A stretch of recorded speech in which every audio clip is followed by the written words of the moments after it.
vérité au cœur de l'information.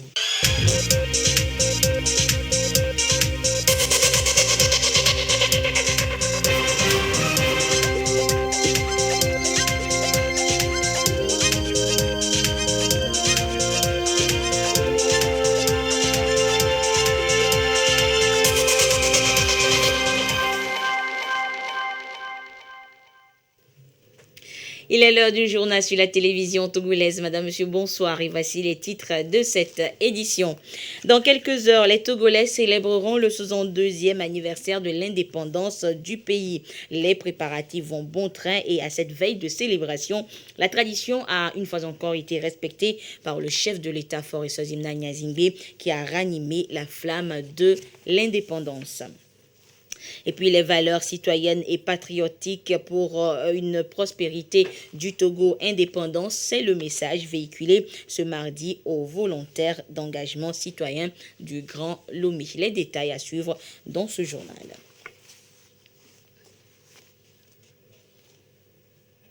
Voilà donc pour les titres.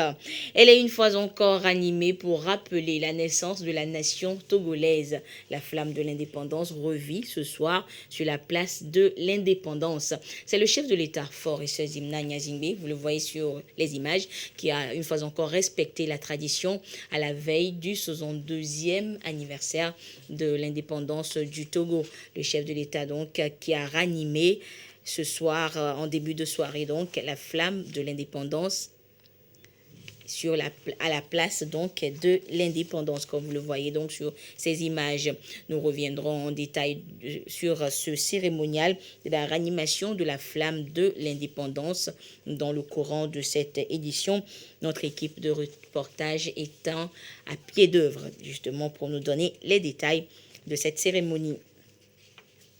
Et peu avant d'arriver donc à la place de l'indépendance, le chef de l'État a remis des distinctions honorifiques à des militaires qui sont déployés dans l'opération Kundouaré dans la région des Savanes. D'abord, je vous propose l'arrivée du chef de l'État à l'hôtel du 2 février où a eu lieu la cérémonie donc de décoration ce jour.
Le président de la République, Faure Sozimna Gnazingbe, a donc salué le courage, la bravoure et l'abnégation de militaires déployés pour l'opération Kundouaré dans les savanes. Ils ont été élevés à la croix de vaillance, à l'ordre de la brigade et à l'ordre du régiment. Le compte rendu avec Antoinette Romain-Ovovor et Ekoui Salah.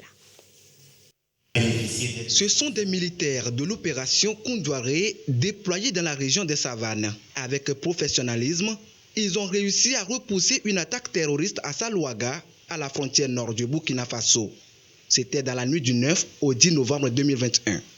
Un acte de bravoure reconnu et salué par le chef de l'État, Faure Sozimna Gnazingbe, à travers des distinctions honorifiques. 21 militaires en ont bénéficié. Parmi eux, 7 sont relevés à la croix de vaillance à l'ordre de la brigade, 14 à l'ordre du régiment.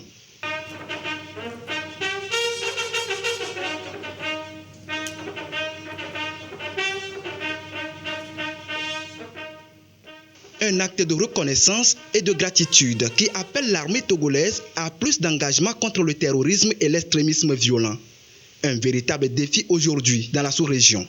Les forces de défense et de sécurité, à travers une chanson, laissent entendre qu'ils sont prêts à relever ce défi.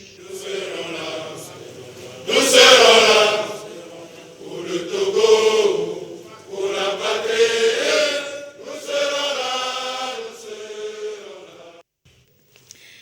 l'occasion donc de la célébration du 62e anniversaire de l'indépendance du Togo. Des messages de félicitations parviennent toujours à la présidence de la République, et ce message donc du président turc à son homologue togolais qui est ainsi libellé: Monsieur le Président, cher ami, à l'occasion de la fête nationale de la République togolaise, j'ai l'agréable plaisir de vous adresser mes vives et chaleureuses félicitations au nom du peuple turc ainsi qu'en mon nom propre. Ma visite récente dans votre beau pays le 19 octobre 2021 a été le symbole fort du niveau avancé de consolidation des relations entre nos deux pays. Je saisis cette occasion pour vous présenter ma profonde conviction concernant l'approfondissement futur de notre partenariat mutuel bénéfique grâce à votre précieuse contribution et nos efforts réciproques. Je réitère mes vœux ardents de santé et de bonheur à vous-même, ainsi que ceux de bien-être et de prospérité au peuple ami et frère de la République togolaise. Signé Recep Tayyip Erdogan, président de la République de Turquie. Les messages de félicitations sont parvenus donc au chef de l'État de la part du gouverneur général du Canada et également du président de la Banque d'investissement et de développement de la CEDEAO BIDC. Les deux responsables, les deux leaders donc félicite le chef de l'État donc à l'occasion de ce 62e anniversaire de l'indépendance du Togo et réitère donc leur engagement à soutenir le Togo dans ses efforts de développement multisectoriel.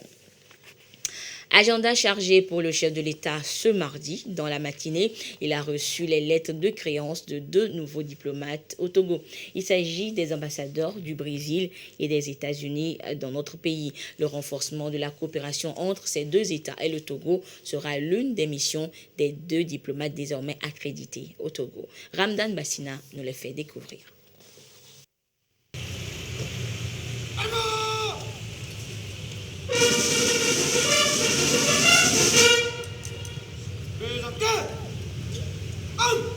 L'accréditation de ce nouvel ambassadeur du Brésil au Togo traduit une fois encore la qualité des relations entre les deux pays.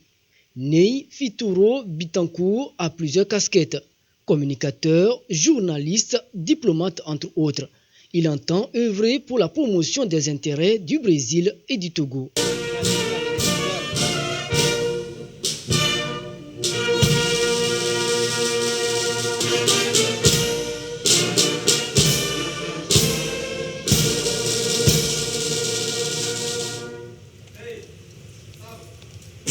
Son Excellence Ney Fitouro Bitancourt a été ministre conseiller à l'ambassade du Brésil à Maputo, puis ambassadeur du Brésil à Yaoundé. Nous avons déjà une coopération très importante dans le domaine agricole, le coton. Elle a plus de 10 ans. Elle a déjà laissé des bénéfices très structurants, très matériels ici au Togo, ainsi que dans d'autres pays qui font partie de ce projet. Il s'appelle le Coton Fort Plus 1. Ce projet a créé déjà un centre de recherche sur le coton. Il a apporté de nouvelles semences, de haute productivité, formation de personnel, extensionnisme rural. Donc c'est un projet très bon. Maintenant, nous avons un nouveau projet dans le domaine des couloirs de fourragères pour accommoder les tensions causées par la transhumance dans les pays au nord du Togo, par exemple, dans les pays proches du Sahel. C'est une question très importante qui affecte aussi la sécurité intérieure du pays. Nous pensons au manioc, à la santé. Il y a beaucoup d'idées. Nous avons une bonne coopération pour la formation des militaires togolais dans les académies brésiliennes. Nous voulons pousser tout ça et faire encore plus. Parce que entre le Brésil et le Togo, il y a beaucoup de questions communes, des questions qui sont identiques. Nous avons beaucoup d'empathie entre nos peuples, donc nous avons beaucoup à échanger, nous avons beaucoup de racines communes. Il y a une présence ancienne du Brésil au Togo et une présence ancienne des Togolais au Brésil. Donc ça, c'est un fondement bon pour notre coopération. Au titre des accords entre le Brésil et le Togo, exemption de visa entre les deux parties, projet de mémorandum d'entente relatif à la formation des diplomates des deux pays. À cela s'ajoute la mise en œuvre d'un mécanisme de consultation politique entre les deux gouvernements.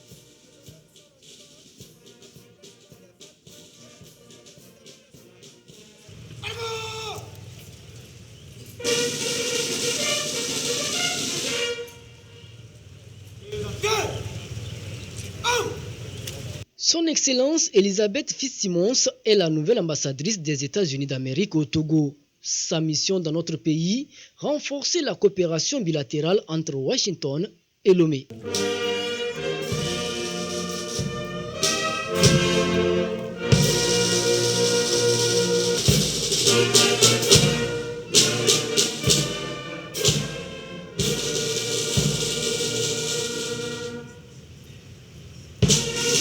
En présentant ses lettres de créance au chef de l'État Faure Zinania Singbe, l'ambassadrice Fitzsimmons compte bien poursuivre la dynamique de l'excellence des relations qui lient les États-Unis d'Amérique et le Togo. Je suis ravie d'être ici au Togo comme l'ambassadeur des États-Unis d'Amérique. Également, je suis très heureuse d'avoir l'opportunité pour rencontrer Son Excellence, Monsieur le Président de la République du Togo, et l'opportunité pour présenter mes lettres de créance. Nous avons discuté le partenariat profond, le partenariat solide entre nos deux pays. Je suis sûre que nous allons augmenter les connexions économiques, culturelles, éducatives, militaires et politiques entre nos deux pays dans les prochaines années. J'espère que le Togo va devenir un hub logistique, un hub numérique en Afrique de l'Ouest avec le soutien des États-Unis. Les États-Unis voudraient soutenir la croissance togolaise.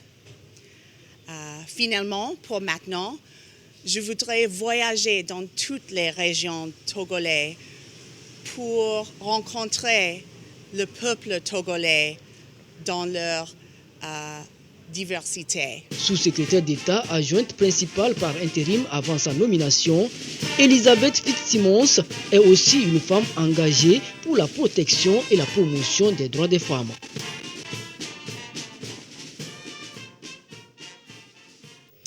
Haute personnalité à la présidence de la République ce mardi, Tiemoko Meliet-Kone, ancien gouverneur de la BCEAO, devenu vice-président de la Côte d'Ivoire, qui est honoré ce jour au Togo.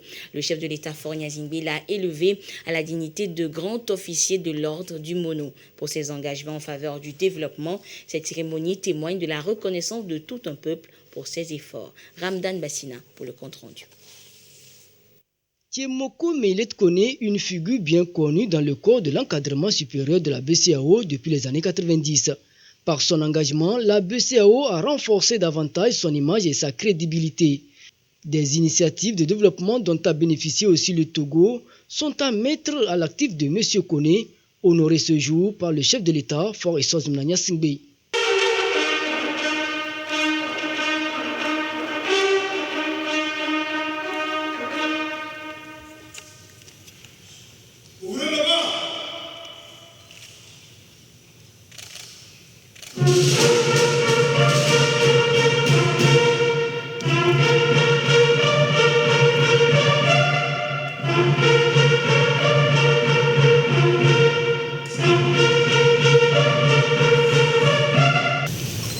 Monsieur Tiemoko Meliet-Kone, en vertu des pouvoirs qui nous sont conférés, nous vous élevons à la dignité de grand officier de l'ordre.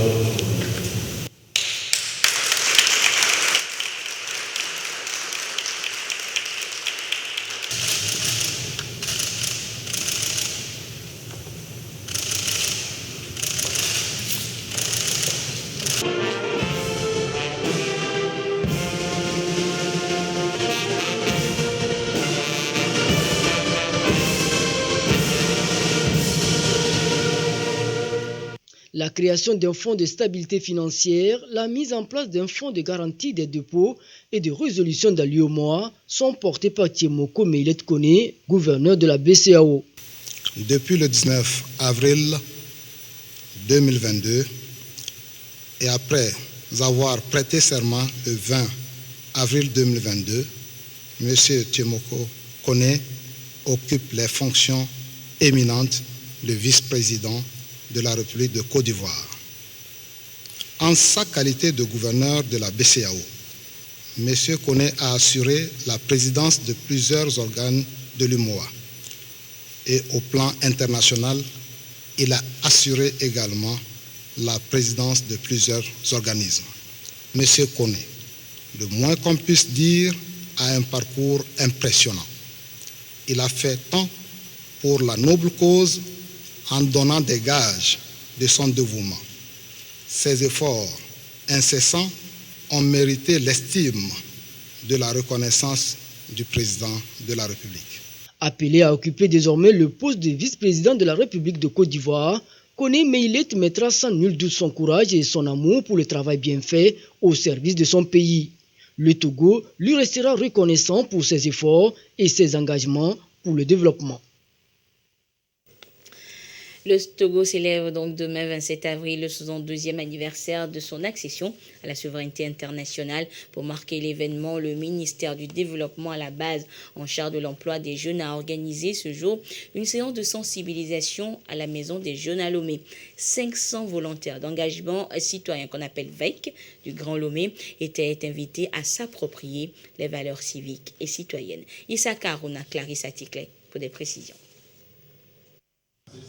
C'est la touche du ministère du Développement à la base et des volontaires d'engagement citoyen à la célébration du 62e anniversaire de l'indépendance du Togo. Venus des 13 communes du Grand Lomé, ils s'approprient les notions liées au comportement citoyen. Les indépendances ont été arrachées de haute lutte. Et donc il faudrait qu'à chaque occasion, le Togolais ou le citoyen togolais puisse avoir en mémoire le sacrifice consenti par les parents. Faire en sorte que nous mettions au centre de notre consommation nos habitudes et les valeurs culturelles que nous avons chez nous.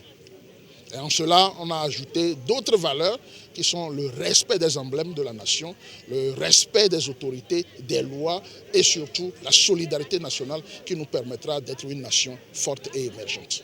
On nous a expliqué comment on devait vivre, comment nous devons porter nos habits, comment nous devons faire nos traditions.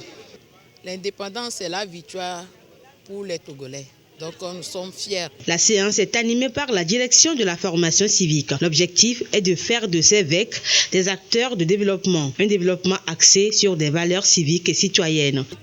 L'un des objectifs inavoués derrière cette action, c'est la culture de la solidarité et de la cohésion au sein des jeunes. Ils sont venus de diverses communautés, de diverses communes, mais sur le terrain du travail, vous n'allez pas sentir cette distinction. Le plus important, c'est que chacun de ces jeunes reparte ici en ayant une connaissance profonde de ce que c'est que la fête de l'indépendance. À leur retour, qu'ils puissent développer des comportements qui reflètent celui des citoyens et donc partager cela avec ceux avec qui ils vivent, de sorte que nous puissions avoir une société pacifique, fondement pour qu'on ait un développement harmonieux de notre pays. La rencontre s'est achevée par la mise en terre de 500 plants de différentes espèces. Et voilà, on en vient une fois encore donc à l'actualité du jour, la ranimation de la flamme de l'indépendance en début de soirée, une tradition respectée donc par le chef de l'État pour marquer donc les festivités du 62e anniversaire de l'indépendance du Togo. La ranimation de la flamme qui est devenue donc une tradition. Comment comprendre ce geste? Que renferme-t-il et quel sens donner à ce geste? Eh bien, nous sommes sur ce plateau avec l'invité du 20h. Il est historien, enseignant vacataire au département d'histoire à l'université de Lomé. Il s'agit de Dr Alourou Mama. Docteur Mama, bonsoir. Merci, bonsoir Anita. Alors, docteur, c'est vrai que on a vu sur les images et c'est ainsi, disons, chaque année, à la veille de la célébration de l'indépendance du pays, le chef de l'État ranime la flamme de l'indépendance. Alors, pourquoi ce rituel chaque année? Voilà, ce rituel est une action qui devait se faire de façon perpétuelle. En réalité, la flamme a toujours symbolisé un cérémonial dans l'histoire des humanités.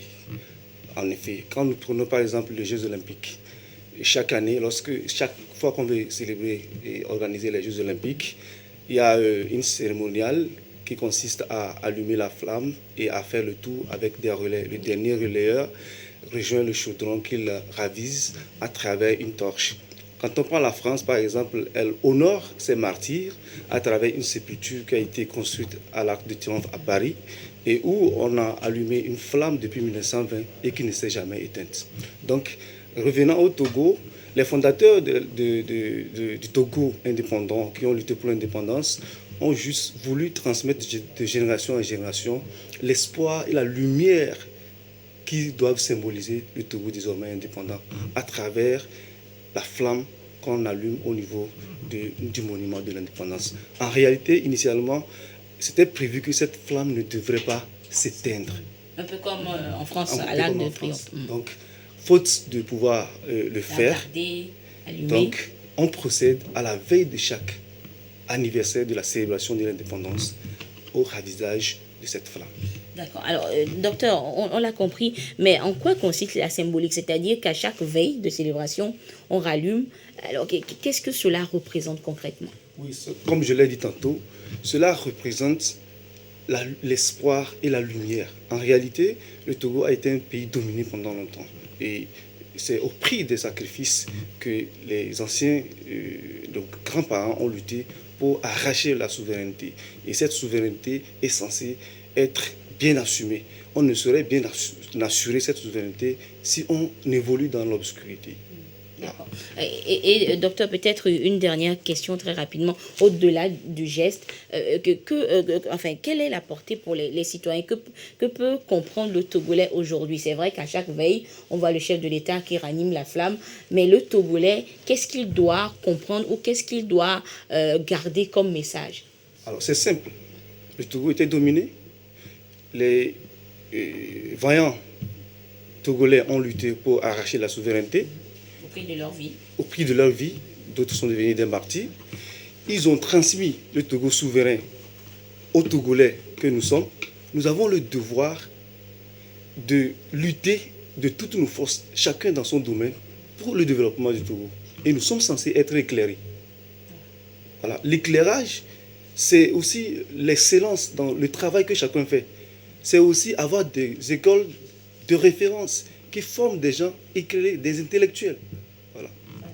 D'où la symbolique donc de la flamme ranimée donc chaque veille de célébration. Merci beaucoup, docteur Maman. C'est moi qui vous remercie, tout le plaisir pour moi. Merci beaucoup d'être venu nous expliquer encore une fois ce geste. Je rappelle donc que docteur Alourou Maman est historien, enseignant vacataire au département d'histoire à l'université de Lomé. Des membres du gouvernement avec à leur tête le Premier ministre Victoire Tomiga Dobé ont visité le poste de contrôle juxtaposé de Saint-Cassé il y a quelques jours. Une visite pour constater l'effectivité de la libre circulation des personnes et des biens voulus par des dirigeants de l'UEMOA. Le point de cette visite avec Yves Agbivivi.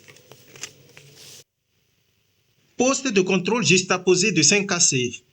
Un outil de la libre circulation des personnes et la fluidité des marchandises sur le corridor Lomé-Ouaga-Niamey.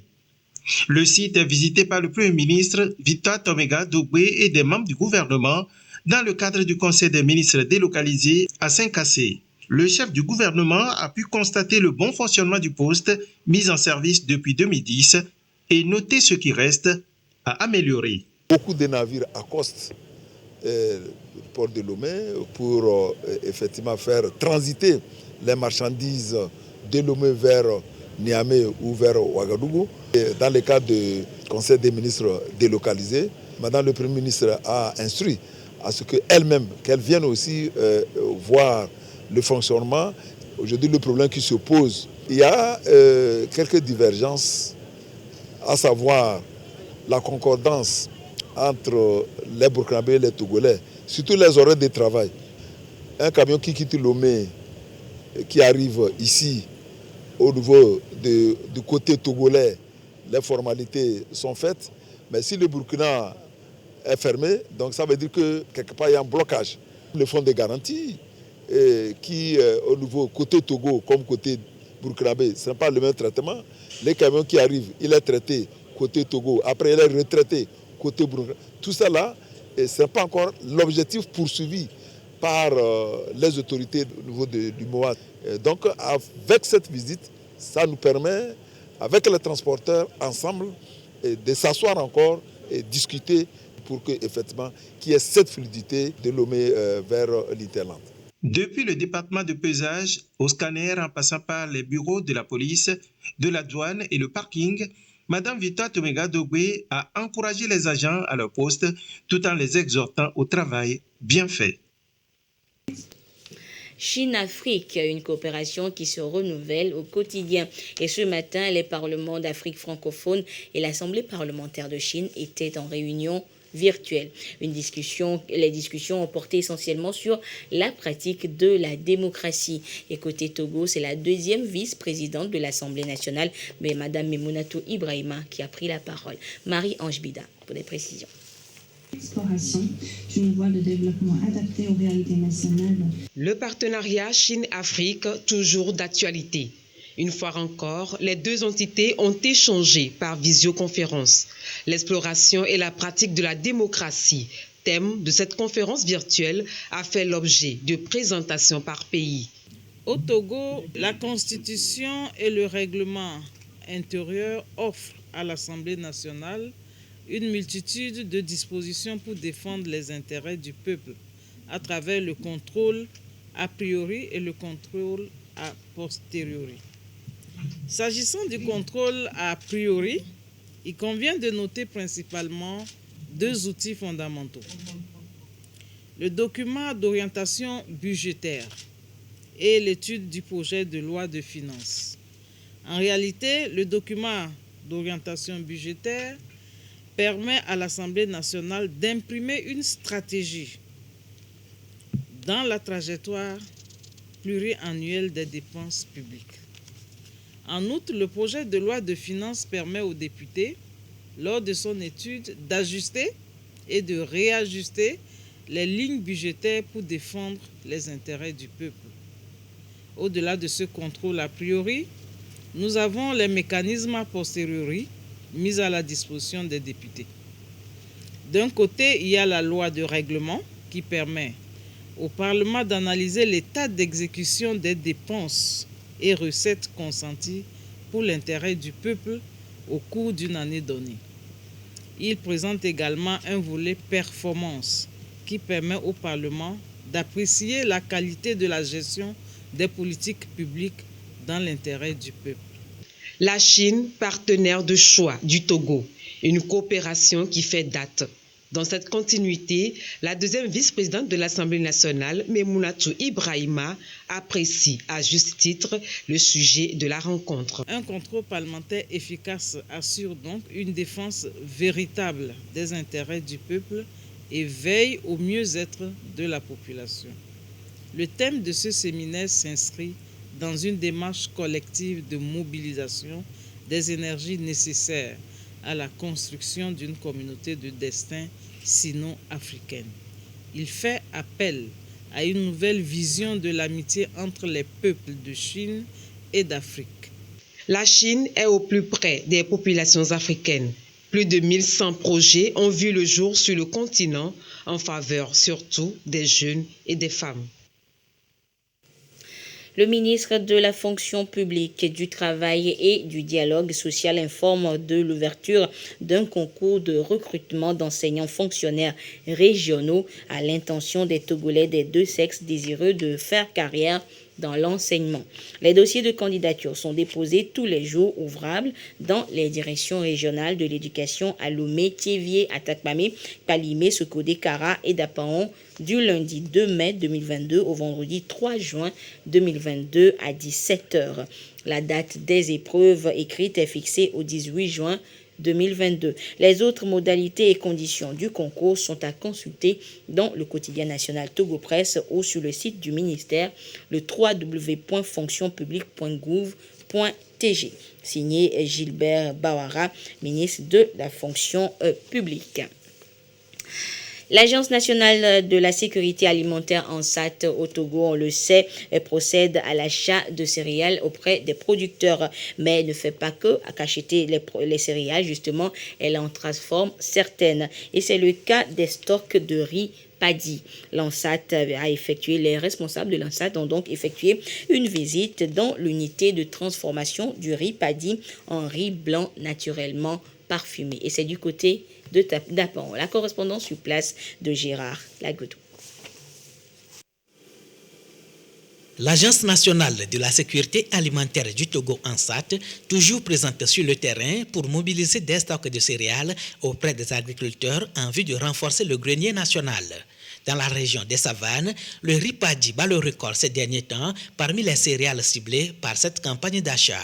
Et pour renforcer la disponibilité de ces produits sur toute l'étendue du territoire national, l'ANSAT vient d'élargir son éventail d'unités de transformation. Pour la campagne 2021-2022, nous avons enregistré 165 000 tonnes de riz Paddy sur l'ensemble du territoire national en termes de production. Il est nécessaire pour nous de transformer rapidement ces produits que nous avons achetés. C'est pourquoi nous avons pris contact avec l'usine de transformation de riz Paddy en riz blanc de Dapan qui s'est mise à l'œuvre. Et aujourd'hui, 40 tonnes ont été sorties de cette unité que nous allons distribuer sur l'ensemble du territoire national. Donc, mis à part les achats, les unités de transformation vont progressivement s'installer au niveau des grandes zones de production, que ce soit dans la savane ou partout ailleurs. Ici, l'unité de transformation Rizeritone tourne à plein régime pour mieux répondre aux attentes. Durant ces 2 semaines, nous avons transformé les 40 tonnes. Donc c'est maintenant que nous allons lancer le reste pour que ça aille rapidement, puisque les 40 tonnes c'était un essai pour qu'ils voient la qualité du produit qui va en sortir. Donc, dès la semaine prochaine, nous allons lancer le restant du stock. Nous avons 2 sites de transformation, donc 2 mois et demi, 3 mois, on pourra leur faire les 500 tonnes de Paddy. Et ce partenariat va nous permettre de travailler jusqu'en décembre sans souci. Donc, merci au chef de l'État à travers l'ANSAT. Le directeur général de l'ANSAT, le colonel Urokura Agadasi, a par la même occasion invité les Togolais à poursuivre la campagne du consommé local en vue de soutenir les producteurs dans leurs activités conformément aux objectifs du PND déclinés en feuille de route gouvernementale 2020-2025. Retour à l'hôtel du 2 février où des artistes plasticiens, dessinateurs et sculpteurs exposent leurs œuvres. Et bien, après la cérémonie de décoration, le chef de l'État Faure Eswazimna Nyazingbe leur a fait un clin d'œil. Et le chef de l'État donc a visité et apprécié les œuvres exposées. Le compte rendu avec Dodo Waré. Des œuvres d'art qui ont fait voyager le chef de l'État Faure Eswazimna Nyazingbe dans des univers différents. De l'imagination incorporée dans des matières assez subtiles et très expressives. Je compose mes œuvres avec les matières comme les pagnes, les tissus, les fils de laine et les pneus mélangés avec de la colle jusqu'à ce qu'elle devienne dure. Et je me traite à la vie politique, sociale et spirituelle. J'exprime mes rapports à la nature, à l'eau, au feu, aux animaux et au monde dans lequel nous vivons. Plongé au cœur de ses œuvres, le chef de l'État a pu percevoir les messages cachés derrière la créativité des artistes togolais. Si vous voyez mon œuvre, il y a la dame qui est en bas, qui supporte, et l'enfant qui est au milieu, et le monsieur qui tient la tête. C'est l'unité dans la famille. Là, voilà mon œuvre qui s'intitule Adjogo. Bon, j'ai dû travailler avec les pagnes pour commémorer la façon dont les femmes africaines, particulièrement la femme togolaise, s'est battue. Des thématiques bien choisies, la plupart en lien avec les sujets d'actualité, comme le Covid-19. C'est un arche, et le titre c'est l'Arche 19, c'est-à-dire le Covid-19. Les chaînes là, ça consiste quoi? Les ports de cache-nez, arrivé à un moment donné, c'est sous forme de chaîne parce que quoi? On n'arrive pas à respirer. Or, on est obligé à le porter. Et ça constitue un dégât pour l'environnement dans l'avenir. Du coup, on devait protéger l'environnement aussi, nous ne devons pas oublier. Le regard appréciatif du chef de l'État sur ses œuvres, un signe d'encouragement pour ses artistes plasticiens, dessinateurs et sculpteurs, entre autres, à l'occasion du 62e anniversaire de l'indépendance du Togo. Je parle du commérage au niveau de la femme. Et je suis très content d'avoir reçu son Excellence, le chef de l'État, de venir jeter un coup d'œil sur ce que je suis capable de faire. Je voulais remercier surtout le chef de l'État par rapport à l'exposition là qui se tient à l'hôtel de février, à son passage. Je voulais vraiment le remercier, c'est tout un honneur pour moi. C'est la première fois que le chef de l'État se déplace pour aller visiter nos œuvres en tant que Togolais. Et je suis très honorée pour ça. Ces œuvres d'art exposées ici dans le hall de l'hôtel 2 février appartiennent désormais au ministère de la Culture. Elles ont été sélectionnées en 2020 par le Fonds d'aide à la culture. Il y a 62 ans, donc, le Togo accédait à la souveraineté internationale. Le programme de la célébration de ce 62e anniversaire avec Joseph Amiga. Mercredi 27 avril 2022, à Lomé, 8h30, défilé militaire, présidé par son Excellence, M. Faure Essozmna Gnassingbé, président de la République, à la place des fêtes. Seules les personnes suivantes, détentrices de cartes d'invitation, y prendront part. Des présidents des institutions de la République, du général chef d'état-major général des FAT, des membres du gouvernement, des personnalités civiles distinguées, des membres du corps diplomatique consulaire et des représentants d'organisations internationales, des députés à l'Assemblée nationale, des chefs d'état-major des armées et des officiers généraux, des officiers supérieurs des FAT, des directeurs généraux d'institutions et de sociétés, des directeurs de cabinets et secrétaires généraux, des membres d'institutions de la République, des préfets et des maires, des représentants des partis politiques, des autorités religieuses et traditionnelles. La mise en place doit être terminée à 7h30. Dans les chefs-lieux de région, 7h, défilé militaire par des éléments des forces de défense et de sécurité présents.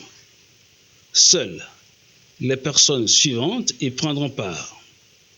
Des préfets, des députés à l'Assemblée nationale présents, des maires, des conseillers municipaux, des responsables administratifs, des responsables des partis politiques, des chefs de canton, des responsables religieux. Fait à Lomé, le ministre d'État, Payadowa Boupessi. À noter également que les personnes invitées à prendre part au défilé militaire et les paramilitaires doivent impérativement se munir de leur passe vaccinal téléchargé et imprimé. Et à ce jour du mardi 26 avril 2022, parlant de la crise sanitaire, la situation de la pandémie au Togo se présente comme suit. Le nombre de cas confirmés est de 36 981. De nouveaux cas enregistrés depuis hier. Le nombre de personnes guéries est de 36 688. Le nombre de cas actifs est de 20 et le nombre de décès est de 273. Un communiqué signé par le ministre en charge de la Santé, professeur Moustapha Mijiawa. 62 ans d'indépendance, cela se fête et les préparatifs vont bon train. Donc, du côté de Lomé, les grandes places et rues sont drapées aux couleurs nationales. Les drapeaux, les décorations sont de sortie. Lomé aux couleurs du 27 avril, c'est un dossier signé Sandra Agboche et Marie-Ange Bida. Yves, bien paré aux couleurs du 27 avril. Du body painting pour annoncer l'anniversaire de l'indépendance du Togo. Si nous nous rappelons très bien, c'est la couleur du drapeau qui est là.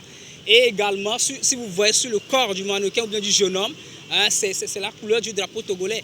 Et nous sommes à quelques pas de ce jour-là, raison pour laquelle nous avons effectivement choisi ce lieu. En voyant cette décoration, c'est une joie qui nous anime en tant que citoyens togolais. Du body painting et des décorations à tout coin de rue. Lomé s'illumine et plonge déjà dans la commémoration de l'accession du Togo à la souveraineté internationale. Actuellement, je sens que je suis togolais. Je me sens bien parce que par rapport aux décorations un peu partout dans la ville, je me dis vraiment, bon, chapeau pour les maires de la ville. Et actuellement, on sent réellement qu'il y a une fête qu'on appelle l'indépendance. Avec ces couleurs du drapeau togolais, les lumières et puis autres, là, on sent vraiment que le Togo se prépare pour un événement grandiose. Moment idéal donc pour exprimer l'amour pour la mère patrie à travers des actes patriotiques.